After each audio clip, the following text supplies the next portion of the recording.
তিন ভাইয়ের কবরের বিস্ময়কর সত্য ঘটনা। একদিন এক ব্যক্তি একটি উঁচু পাহাড়ি এলাকায় একটি কবরস্থানের পাশ দিয়ে যাচ্ছিলেন।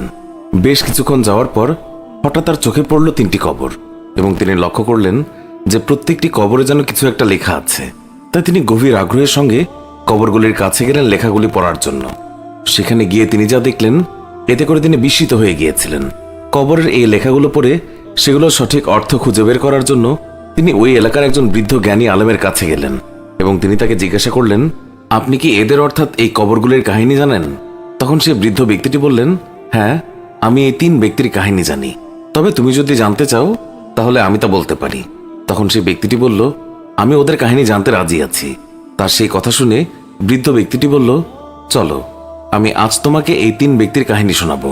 এই তিনটি কবর হলো তিন ভাইয়ের। তাদের মধ্যে এক ভাই যে বাদশার সকল কাজের দেখাশোনা করত, দ্বিতীয় ভাই একজন বড় ব্যবসায়ী ছিলেন এবং প্রচুর টাকার মালিক ছিলেন, আর তৃতীয় ভাই অনেক ইমানদার বান্দা ছিলেন। তিনি তার সারাটা জীবন আল্লাহর পথে ইবাদত করে কাটিয়েছেন।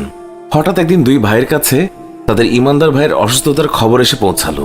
ফলে তার দুই ভাই তাদের ইমানদার ভাইয়ের কাছে তাড়াতাড়ি চলে গেলেন। সেখানে গিয়ে তারা দেখলেন তাদের ভাই শেষ নিঃশ্বাস গুনছে। তারা তাদের ভাইকে জিজ্ঞাসা করলেন, তোমার কি কোনো শেষ ইচ্ছে আছে, বা তুমি তোমার সম্পত্তিগুলোকে তোমার ছেলে মেয়েদের মধ্যে কিভাবে ভাগ করতে চাও? আমাদেরকে বলো, আমরা তাই করব। তখন মৃত্যুশয্যায় তার ভাই বললেন, তাদের দেয়ার মতো আমার কাছে কিছুই নেই।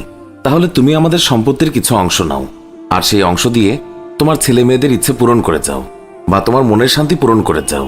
তখন ওই ইমানদার ব্যক্তিটি বললেন, না, আমার কোনো কিছুর দরকার নেই। তাই তখন তিনি তার ব্যবসায়ী ভাইকে বললেন, ভাই, তুমি আমার একটি কাজ করবে। আমি যখন মৃত্যুবরণ করব আর আমাকে গোসল করানোর পর যখন কবর দেয়া হবে, তখন আমার কবরের উপর লিখে দেবে যে পার্থিব বা দৈনন্দিন জীবনের সফলতা গ্রহণ